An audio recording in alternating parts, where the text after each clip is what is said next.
If I could go back to high school, this is what I wish someone had told me about college admissions. Admissions officers are not reading your application the way you think they are. In fact, one of the biggest misconceptions students have is believing that an admissions officer sits down with a cup of coffee, spends 30 minutes reviewing their application, carefully analyzes every sentence, and then makes a decision. That's usually not reality. It's important to understand how they actually work. At many colleges and universities, admissions officers have hundreds, sometimes thousands of applications to review. That means they have to learn how to evaluate students quickly. And that leads to a question students ask all the time. What are admissions officers actually looking at when they review my application? The answer may surprise you. They're not looking for perfection. They're looking for a story, not a fictional story, not something made up, your story. And they're trying to piece that story together from multiple parts of your application.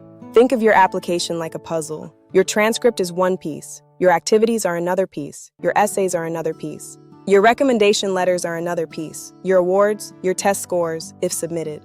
Your school profile, your personal circumstances. Every piece helps them understand who you are. The mistake many students make is treating every section of the application like it exists on its own. It doesn't. Everything works together. This is the key to a strong application. Let's say a student tells colleges they want to study engineering. That sounds great. But admissions officers are naturally going to look for evidence. They want to see the proof. Did you take challenging math and science courses? Have you participated in robotics, engineering clubs, coding projects, STEM competitions, or independent projects? Do your recommendation letters mention your curiosity and problem-solving abilities? Does your essay reinforce that interest? They're looking for consistency.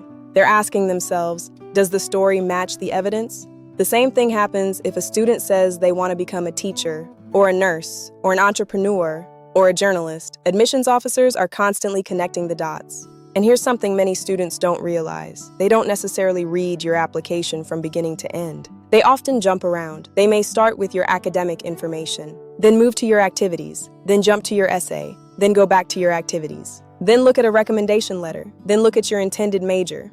They're looking for pieces that support each other.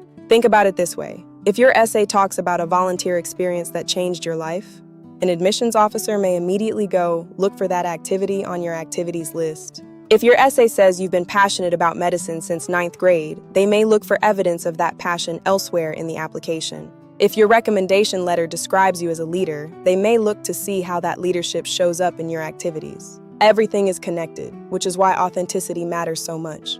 You don't need to create a version of yourself that sounds impressive. You need to help admissions officers understand the real version of you. Because here's the truth. Admissions officers review applications all day. They've seen students exaggerate. They've seen students try to sound like someone they're not. And they can usually tell when something doesn't quite add up.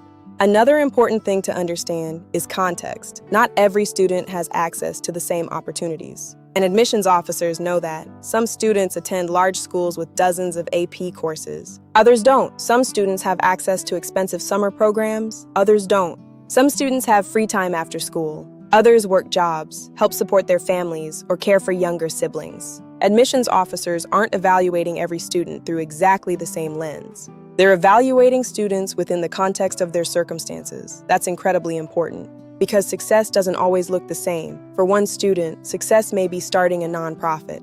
For another student, success may be maintaining strong grades while working 20 hours a week. For another student, success may be overcoming a difficult family situation while continuing to stay involved in school. Context matters. But here's where students make a major mistake. They often assume too much. They assume admissions officers will automatically understand their circumstances. They won't. Admissions officers are good, but they're not mind readers. They need you to tell them. If there was a challenge that affected your academics, activities, or overall high school experience, you may need to explain it. Maybe there was a serious illness. Maybe your parents divorced. Maybe you moved multiple times. Maybe you had significant family responsibilities. Maybe you experienced a hardship that impacted your performance. If admissions officers don't know about it, they can't factor it into their evaluation. That doesn't mean you need to overshare, and it doesn't mean every student needs an additional information section. But if there is important context that helps explain your story, don't leave admissions officers guessing. Give them the information they need to understand your unique journey. Now, let's talk about recommendation letters for a second. They are a powerful tool. Students often think recommendation letters are just another requirement. They're much more than that.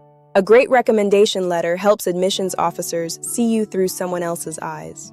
Your transcript tells them what grades you earned. Your teacher can tell them how you earned them. Were you curious? Were you resilient? Did you help other students? Did you ask thoughtful questions? Did you show leadership in the classroom? Those details help bring your application to life. That's why I always tell students, don't wait until senior year to build relationships with teachers. Start now, show up, participate, ask questions. Go to office hours when available. Be engaged in the learning process. Because strong recommendation letters don't come from teachers who barely know you. They come from teachers who have actually seen your character in action. So what's the biggest takeaway from all of this? Let's summarize. Stop trying to figure out how to game the admissions process. Focus on being real. You don't know who's reading your application. You don't know what order they're reading it in. You don't know what details will stand out to them. Every officer is different. What you can control is making sure your application tells a clear and consistent story. Your transcript, your activities, your essays, your recommendation letters, your accomplishments, your challenges, your goals, they all matter. When all of those pieces work together, admissions officers can see the person behind the application. And that's ultimately what they're trying to do. They're not admitting a GPA. They're not admitting a test score. They're admitting a student, a real person. And the easier you make it for them to understand who you are, the stronger your application becomes. So follow for more college admissions tips I wish someone had told me before I started applying. College admissions with destiny, smart strategies, real results, your future.